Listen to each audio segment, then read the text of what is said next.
कुमार सिंह। माधव सेवा सदन में राधा कृष्ण के झूले की भक्ति में डूबे श्रद्धालु, सावन झूला उत्सव की छटा बिखरी। श्रावण मास की हरियाली और उसमें राधा कृष्ण की झूला लीला। माधव सेवा सदन में इन दिनों सावन झूला उत्सव बड़े ही श्रद्धा और धूमधाम के साथ मनाया जा रहा है। मंदिर प्रांगण को भव्य रूप से सजाया गया है। राधा कृष्ण की अलौकिक झांकी को सुशोभित झूले पर विराजमान किया गया है, जिसे फूलों, रंग बिरंगी झालरों और दीपों से सजाया गया है। भक्तजन पूरी श्रद्धा भाव से बारी बारी से ठाकुर जी को झूला झूला रहे हैं। भजन कीर्तन, ढोल मंजीरों की धुन और महिलाओं द्वारा गाए जा रहे पारंपरिक सावन गीतों से वातावरण भक्तिमय और आनंदमय हो उठा है। बच्चे, युवा और बुजुर्ग सभी वर्गों की उत्साहपूर्ण भागीदारी इस आयोजन को विशेष बना रही है। माधव सेवा सदन के सेवाव्रती संतों और संयोजकों ने बताया कि यह उत्सव प्रतिवर्ष श्रद्धा से आयोजित किया जाता है, ताकि भक्तों को राधा कृष्ण की लीला में सहभागी होने का पुण्य लाभ प्राप्त हो सके। संध्या की आरती में सैकड़ों श्रद्धालु शामिल होकर दिव्य अनुभूति प्राप्त कर रहे हैं। दर्शन, प्रसाद और भक्ति की त्रिवेणी में डूबा माधव सेवा सदन का यह उत्सव श्रद्धालुओं के लिए एक अविस्मरणीय अनुभव बन गया है। झूले पर राधा कृष्ण की झांकी सजी हुई मंदिर की छटा, भजन मंडली और झूला झुलाते श्रद्धालु। सावन में ठाकुर जी को झुलाना सौभाग्य की बात है। माधव सेवा सदन में हर साल यह आयोजन होता है और पूरी क्षेत्र के श्रद्धालु बड़ी संख्या में भाग लेते हैं। सावन की फुहारों संग राधा कृष्ण की झूला लीला माधव सेवा सदन बड़ा ही सुंदर अवसर चल रहा है। श्री अवध की परंपरा में श्रावण मास शुक्ल पक्ष तृतीया से मणि पर्वत का जो झूलन महोत्सव प्रारंभ होता है, तो अयोध्या के सभी मठ मंदिरों के श्री महंत मठाधिपति अपने अपने ठाकुर जी को लेकर के मणि पर्वत जाते हैं और तृतीया तिथि को मणि पर्वत पर झूलन पर पधरा करके झूलन महोत्सव श्री अवध का प्रारंभ होता है।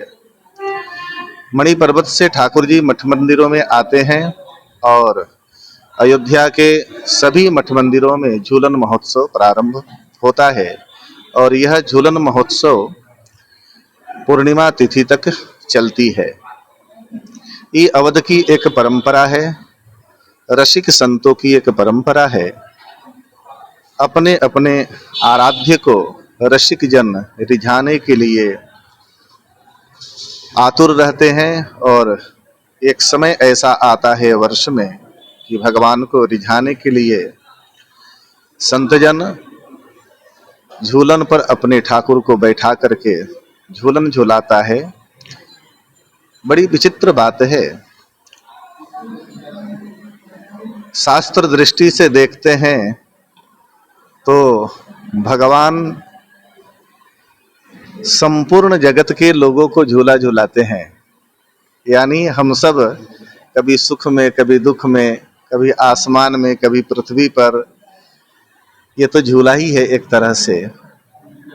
और पूरी दुनिया को समाप्त करने के लिए भगवान उठा लेते हैं, अर्थात अपने उदर में समाहित कर लेते हैं।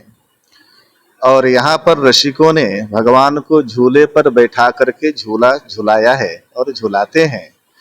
और कहा गया है, उठाता है जो दुनिया को उसे झूला आज उठाता है, और झुलाता है जो दुनिया को उसे झूला आज झुलाता है।